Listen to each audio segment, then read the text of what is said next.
What is my wall? All right, so you might be wondering what I'm referring to. I'm referring to Nehemiah. All right, Nehemiah in the book of Nehemiah in the Bible built a wall.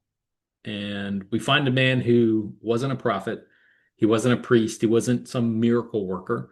He was just a man who cared very deeply about God's glory, God's plans, God's people. All right, Nehemiah, he was a cupbearer in Persia. He was living far from Jerusalem, but when he heard that the walls of the city were broken down, his heart broke. He sat down, he wept, he prayed, and that's where it starts. That's where it always starts. Before Nehemiah ever could build the wall, God built something in him. He built a burden. Maybe that's something we need to ask the Lord today is, God, what is my wall?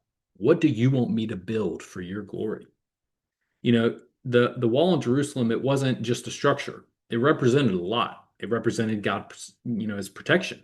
It represented his reputation, his people's identity. And when the wall was in ruins, it said something about how God's people had neglected their calling. So when Nehemiah was praying, he wasn't saying, Lord, make my life easier. He was saying, Lord, use me to restore what honors you. And so when you ask, Jesus, what is my wall? You're really saying is, Jesus, what's broken around me that you want to rebuild through me? It could be, your home. Maybe the wall is your marriage that's been neglected. Could be your children. Maybe the wall is the next generation of young people that need godly example and need godly truth. Maybe it's your church, right?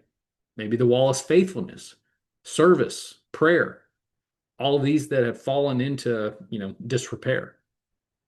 The problem today is that too many people, they see a crumbled wall, all the rubble, and they stand around like, man, somebody should do something to fix this. But that's not what Nehemiah did. Nehemiah didn't wait for a committee. He didn't wait for a sign. He got to work. But before he got to work, he prayed. He fasted. He sought the Lord's will. He confessed his sins and the sins of his people. He got his heart right. And that's what made him useful. God builds his work through people who are first willing to be rebuilt by him. So if today, or maybe you've been asking for a while, Lord, what is my wall? What do you want to build through me for your glory? You have to start where Nehemiah started. You have to start in prayer. You have to start in repentance. You have to start in dependence on God. If you're trying to be the God of your own life in some shape, form, or fashion, that's not going to work. You have to let God give you a burden for something that reflects his glory, not your comfort, not your glory. And when he shows you that wall, whatever that is, you don't shrink back from it because it might seem like a big task. Remember, Nehemiah, he faced ridicule, he faced opposition, he faced threats, but he didn't build the wall himself.